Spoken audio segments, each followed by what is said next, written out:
जय श्री कृष्णा। जय श्रीमन नारायण।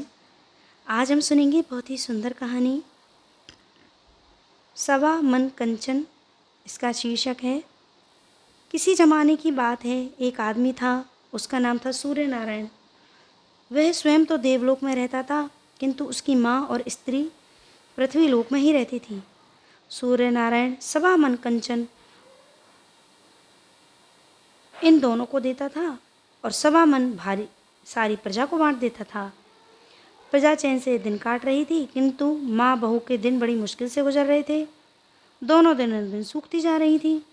एक दिन बहू ने अपनी सास से कहा, सासू जी, और लोग तो आराम से रहते हैं, पर हम भूखों मरे जा रहे हैं।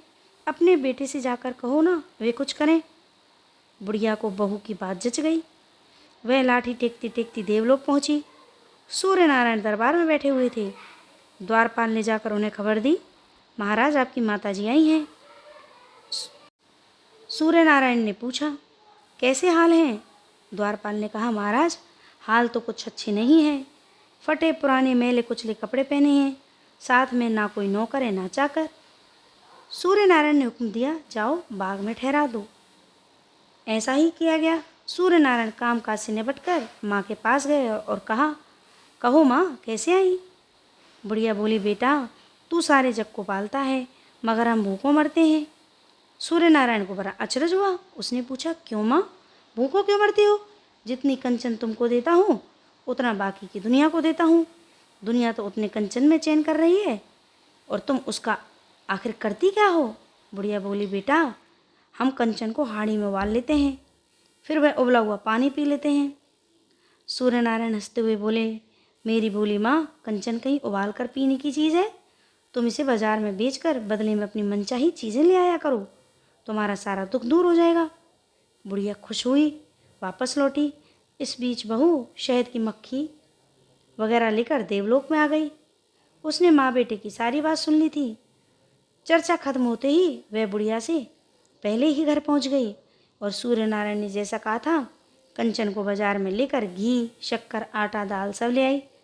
बुढ़िया जब लाठी टेकती टेकती वापस पहुंची तो बहू ने भोली बनकर पूछा, सासू जी क्या कहा उन्होंने?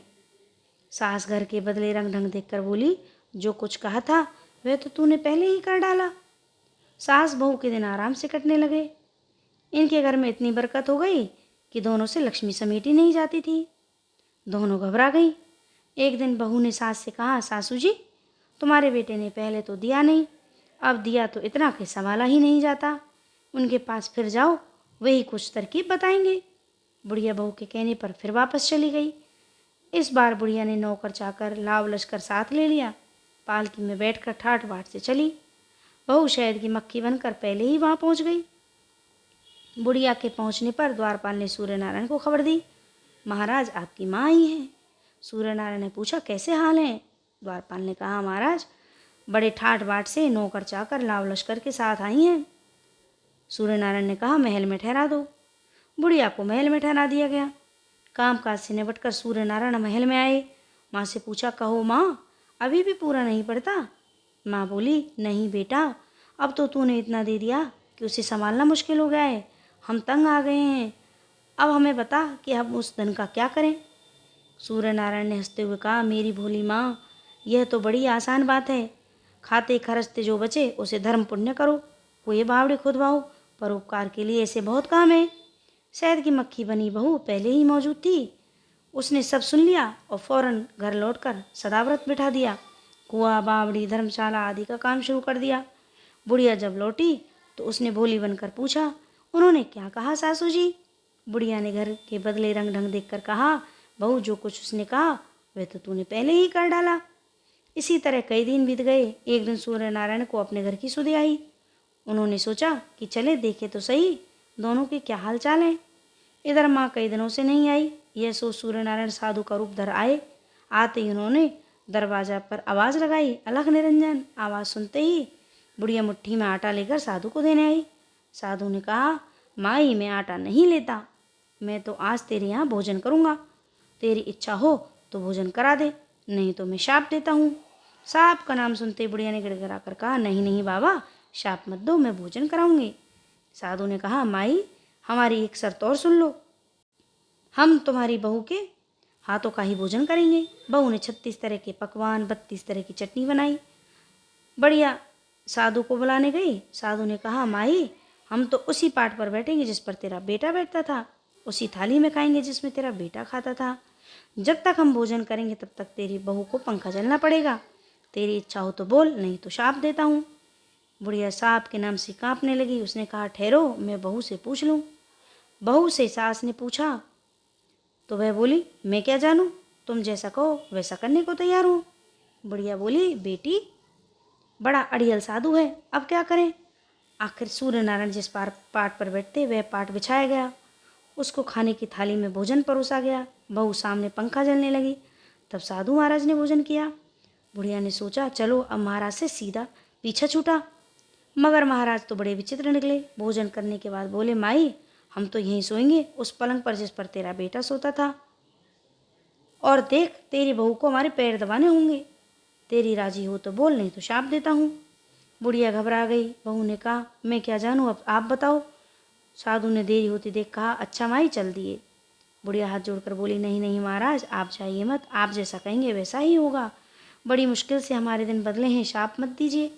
सूर्यनारायण जिस पलंग पर सोते थे पलंग बिछाया। साधु महाराज ने शयन किया। बहू उनके पैर दबाने लगी। तभी 6 महीने की रात हो गई। सारी दुनिया त्राही त्राही करने लगी। अब बुढ़िया समझी, यह तो मेरा बेटा ही है। उसने कहा, बेटा कभी तो आया ही नहीं, और आया तो यूँ अपनों को छिपा कर क्यों आया।